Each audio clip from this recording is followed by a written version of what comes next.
G'day, Bomber fans. Well, for the next few weeks over at the hangar, Matt Rosa and his squad will be huddled around a whiteboard, looking at a bunch of names and yapping about which names they like the most. I'm, of course, talking about the draft here. See, last night it was confirmed that Essendon have locked in 2 very early picks in this draft, which means we'll have access to some of the very best players in the open pool. Mick Ablett must be loving life right now. He's not getting any criticism whatsoever. His comments last year were not idiotic, we'll say that. Matt Rosa and his crew, they're already going to be thinking about which of these guys on their whiteboards they should be taking. So what I'm going to do today, I'm going to join in on the fun, and I'll do this once a month until the draft. I'll be ranking the 10 best players in the open market based on how badly I want them at Essendon. And I'm excited for this. This is fun. So it's pretty much me giving you guys a bit of transparency and insight into the way I'm thinking about the draft. I feel like it's really easy for content creators to just hype up everyone and then, whoever their club picks after they pick them, that's the best choice that they made. That's a really easy way for content creators to kind of navigate the draft landscape. I'm going to be going out on a limb and showing you guys in order the guys that I think Essendon should be taking in this draft. So, if a player is that I don't like, they may not be on my whiteboard is taken, you guys will know I'm probably not going to be as happy as what I would be if we took someone who I have higher up on the whiteboard. So that's the fun thing about this. It's me pretty much just saying to you guys, this is who I like, this is who I don't like as much in our range. So yeah, I'll be doing this once a month, and it's going to change. Like my opinion on this draft is changing week to week. It's really unpredictable at the moment. It probably won't be set for another month or two because there's so much footy left in the year. So yeah, let's just get into it. Here it is for the first time. It is Felix's draft whiteboard. So if Matt Rosa knocked on my door right now and asked me to rank the draft targets in order of how badly I want them at the club, I'd start off by saying, how do you know where I live, Matt Rosa? And then I'd invite him in for a coffee, obviously. And then I would show him this whiteboard. And yeah, I think it is very much dependent on what our list looks like to close out the year. So Cooper Duff-Tytler could easily be up higher if our ruck situation was to change, because he's one of the best ruck prospects I've pretty much ever seen. I'll talk about him in a bit, but yeah, it is kind of based around personnel a bit. Mitch Marsh at 10, that's not me saying he's the 10th best in the draft. It's just the 10th best for Essendon. Whereas for a team like Melbourne, he'd probably be in the top 3 or 4 because they need key forwards. So let's just get into it. If Essendon had first choice of anyone here, which we don't, unfortunately, but if we did, it would be Willem Dersma, and probably by a long, long way. I don't think he's clearly the best player in the draft overall. There are a few academy guys that I think are kind of on his level or maybe above. But in terms of the open pool, I think he's pretty clearly number one. And there is daylight between Dersma and who I have at 2. I just think Dersma is so promising. That frame, along with his skill set, is really hard to look past. You don't want to say Bontempelli because it's kind of basic, but Bontempelli, that's the mould. That's the kind of player I think he's going to strive to be. He can also play in the back line a bit, in the VFL, kind of like a slightly less athletic Weddle type. That's what he's been doing. But no, this guy's my favourite in the open market, and it's not even close, especially for the Bombers. I honestly think it's worth thinking about combining those first round picks that we have to move up to get him. I think there's a chance that he gets to number 2 because the Eagles might want Cooper Duff-Tytler, but after he's not going to go past that. He's not going to go anywhere near our picks as they currently stand. If we want Dersma, we'd have to trade up to get him. So the question is, can you get enough out of 2 picks in the draft, at 4 and 5 or 5 and 6 to justify not trading them up to get Dersma? And I think the answer is maybe yes, especially a yes if you get Josh Lindsay in through the doors. So I don't think he's the second best player in the draft. I don't think he's close to Dersma. I'd take Dersma in a heartbeat. But Lindsay is a really highly rated prospect and something that we're missing. So he's a seriously good ball user. He isn't complete, but that foundation is really what we need. It's what we're lacking. So if his base now is that he is a lovely kick of the footy, that is still really easy for the Bombers to utilise so he can develop in other areas faster. I think in an ideal world, Essendon are using one of their 2 picks to bring in Josh Lindsay. That's definitely, it's possible, but ideally we'd have a pick just slightly higher up to ensure it happens. I really hope there are some big bolters. There are likely going to be 4 picks before us, West Coast and Richmond with 2 each. I think Dersma and CDT are pretty much gone. Dyson Sharp could be taken quite high up. I don't have him on the whiteboard. And then it could well be Lindsay. So that's the worry, because I think it would be so good to have Josh Lindsay on our list as one of those 2 early picks. It just feels safe. He's got work to do. But it just feels like it would be a safe pick. I don't even think his ceiling is amazingly high. I think there are guys below him on this whiteboard that, I think could be anything. But Lindsay, I could just see this guy being a great player and a great general in the back half, and something that we're really missing. I think he'd stabilise a lot of our issues with our ball movement. So yeah, but I just think he fits what we're building, Josh Lindsay. I don't know if we're going to get him, unfortunately. That's what I'm worried about. But yeah, you guys would know. I talk about Lindsay a lot on this channel. I really like him. I'm a big fan, and I have been all year. So I don't think he's going to change in the whiteboard rankings too much. He'll be pretty high up the whole time. Then you got a few in a bit of a tougher zone to read. CDT, I'd probably have him higher if Draper leaves and Goldie retires. I think he's like, as I said before, he's one of the best ruck prospects I've ever seen in a draft year.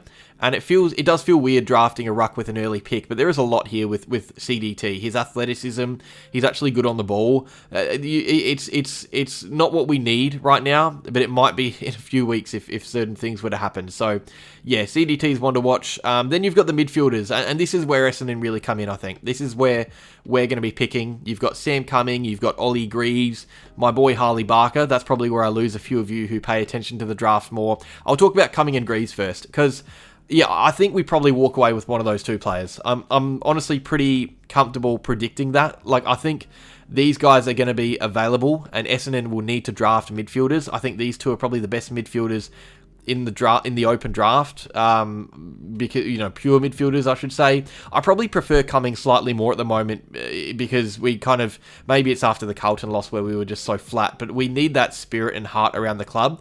He's maybe a bit similar to Caldwell in the type of player he is, but by the time he's playing full-time midfield, we'll probably be seeing less of other midfielders in there, and he'll have time in the guts to develop. So I think now is a pretty good time to draft a midfielder, a high-end midfielder. I thought Sardis was a bit of a blunder, because you had so many other midfielders at the club developing, but now I think Sam Cumming, and you guys would really like Cumming. He's not only an exciting midfielder, but his toughness would 100% win a few of you over. He'd be a fan favourite. It's kind of like, how everyone just loves Jai Caldwell? I think everyone would love Sam Cumming. Whereas Ollie Greaves he's more of an attractive prospect because he's kind of what we've been missing for a long time. He's that big-bodied midfielder, well over 190 centimetres, really strong, decent skills. He really is that contested midfielder that we haven't had since Watson, but with a bit more polish than what you would usually find for his type of player. I think the big question here is his two-way running. I don't know if his defensive intent is good enough to be playing AFL straight away. But remember, we also criticised Kako for his defensive pressure in his draft year, and look at him now. I think that it's something that changes pretty easily in the AFL landscape. But yeah, I think as general draft prospects go, Cumming is probably the one that I think or he could be doing better things in the future. My mind's been changing a bit with those two lately. I reckon a month ago I would have had Greaves there ahead of him.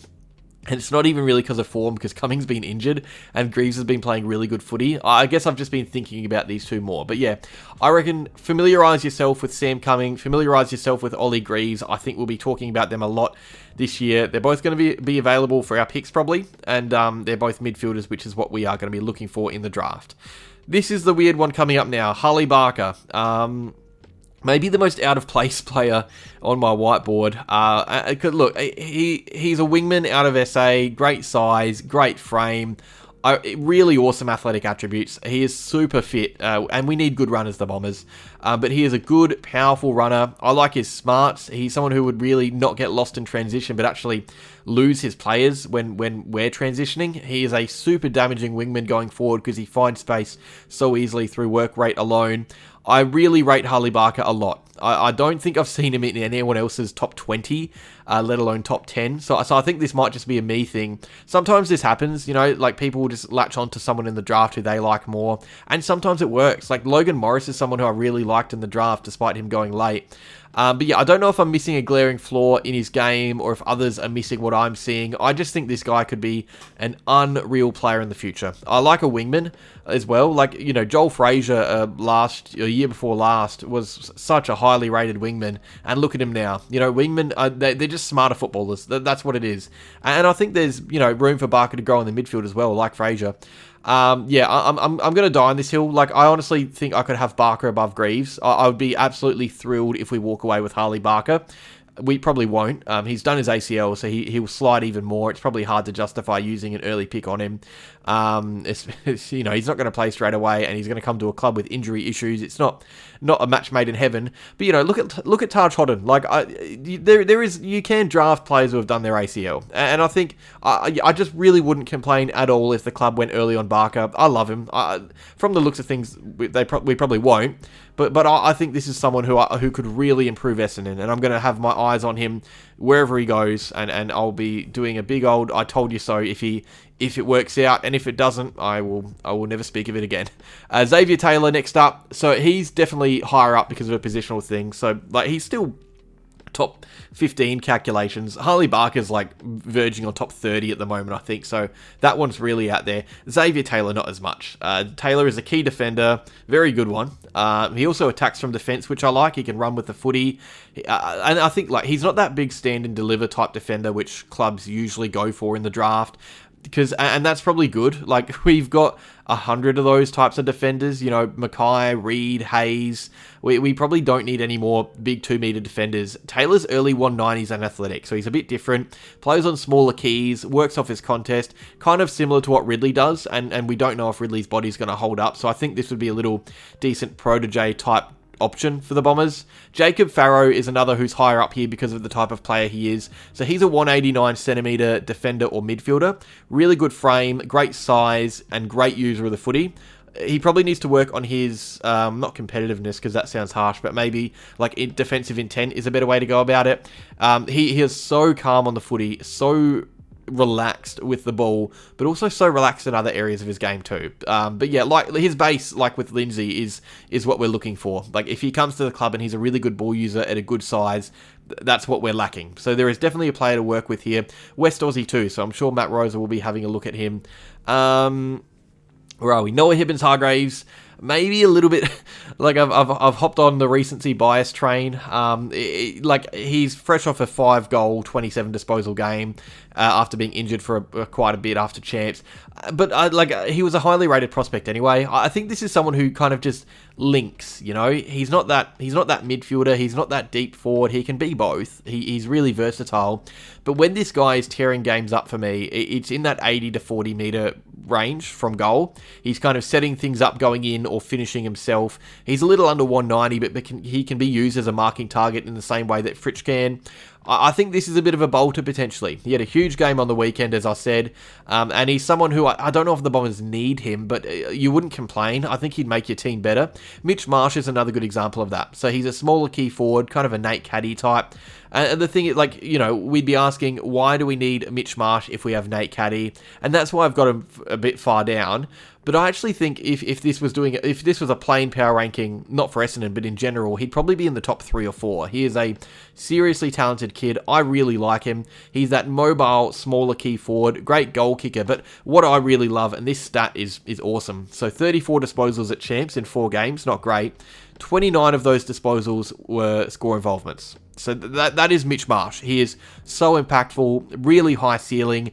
I think he could be a really good player. It's just would Essendon pass over a midfielder for a key forward? That's the question with Mitch Marsh. I think he's a more promising player than Greaves, than Cumming, than pretty much most of the players on this whiteboard. But it's just a positional thing. I think Hibbins-Hargraves could make a bit more sense because he can play wing and a few different roles. He's not locked into a goal kicking forward.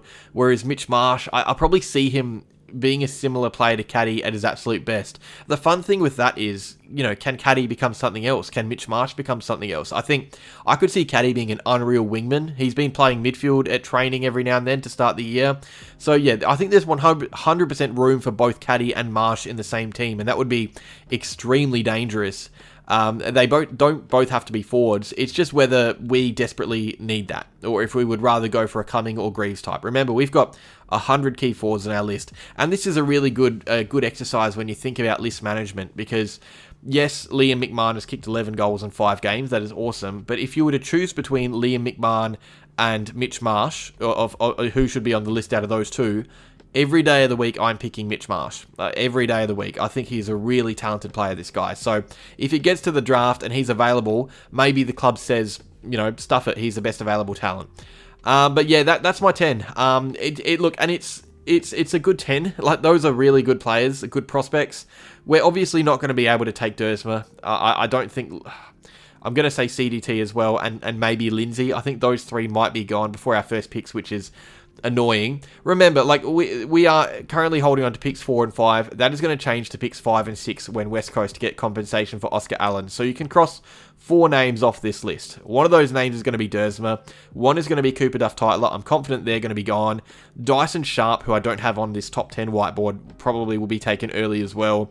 And then you've got Josh Lindsay, who I think is the next best of the rest. So it's after that what we're doing with those players that we could be taking. And I don't know, like I said, we're probably going to have Cumming and Greaves available with one of our picks. Maybe both of them will be available. And then below you've got, Barker, who's definitely going to be there. Taylor and Farrow will be there. That 4 to 9 range, I see them all being available. I think they're all going to be in our range of picks. We could be choosing between those 5 and some more on the outside who I'll talk about in a sec. So it's really what you want to do with them. I think if we assume that the top 3 and Sharp are gone before our picks, I'd probably be taking Sam Cumming, and then... Well, that's where it gets tough now, because even though this is, a whiteboard ranking, as soon as we pick our first player, it changes. That's the fun thing, because if we take Cumming, do we then go for a Greaves, or do we bring in a key defender in Taylor, or a ball user in Farrow?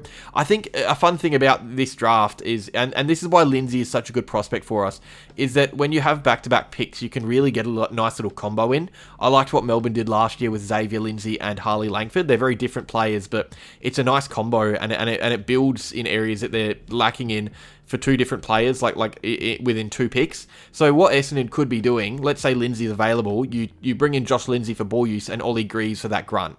Or if Lindsay's gone, you bring in Sam Cumming for that heart and soul midfield option, and Farrow for ball use and size. There are some nice little combos you could get out of this draft. Xavier Taylor's another one who could really link a draft together. You could take a midfielder and a Xavier Taylor type, or maybe even a Mitch Marsh. So it's fun, because this draft is not locked into one position. It's not just midfielders high up. There are definitely some on the outside I'll talk about in a sec. I'll have a second whiteboard in 5 seconds time. But of this 10, I think, and the thing is, right, I've seen a lot of complaints about this draft. I've had a few arguments on Twitter about this draft. It is definitely compromised. 100% is compromised. We could be getting better players than this. But there are some players here that are really promising for the future, and we're winning from this compromised nature because we're getting Swade and El Achkar. I think we're in a great position this draft, and just because it's so tough to decide what we want right now, like I'm having, difficulties picking 2 players on this whiteboard for us. That's not because there's no talent. That's because there's probably, a few too many players of different types that I'm thinking about. So there is a lot for Essendon to work with here. There's a lot of different types of players we could be taking in this draft. But if I had to pick anyone, Dersma and Lindsay are the 2 that I'd really want. Obviously, that's probably not going to happen, or it definitely is not going to happen. But yeah, those 2 for me are the 2 that I would love at Essendon. But before we go, here is my second whiteboard. This is just the names that I think I could have included and may include next month if I change my mind on something. So Jevon Philippou is probably the big one. Sam Griller, he's kind of that point of difference midfielder with his speed. He's super quick. I think he could easily be in the 10 as well. It's again, another thing that the Bombers are missing is speed, and he is a really quick back half or midfield type player. So he's someone I think could easily be high up there. Jevon Philippou, though, he is just such an exciting player. Compare him to Dyson Sharp for a sec, who I've got here as well. For me, Philippou looks a year behind on his development. He is super raw, chaotic. He kind of reminds me of when a player would just tear up in an under-14s game and do everything on their own, take on players on the mark, sell the candy, do some wacky stuff, kind of that vibe. And it's go back and watch some of his 18s highlights for Woodville West Torrens. You'll know what I mean. But Dyson Sharp, to compare him to Dyson Sharp, I'd say Sharp is almost a year ahead in his development. He looks like a man playing with kids. Oh my God. He looks like a man playing alongside boys. And plenty rate him highly. I just think it's not at all the type of player that Essendon needs. We don't really need ready-made contest mids. Like, if we're going for a big body, I'd probably hope it's Ollie Greaves. I can't believe I said that, guys. Where was I? Schubert and Doveston. Oh, now I'm thrown. They're probably a bit lower down because of a needs basis. We don't need another 2-meter forward. We probably don't need another small forward if we've got Huss and Swade coming through in Doveston.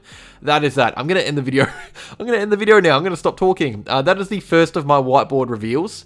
Cheers for watching, Bomber fans. I will have plenty more draft and trade content coming your way in the coming weeks. I'll have my whiteboard shown off once a month until the draft. That way you guys can kind of see where I'm coming from with my yapping. And when we do make our decisions on draft night, you guys will know if I like them or not. If we end up taking someone not on my whiteboard, we probably will know I'm not as excited as I would be if we took someone higher up on the whiteboard. So yeah, interesting little exercise, I think. I'm going to go now. Cheers for watching, Bomber fans. Like, subscribe, and go Bombers.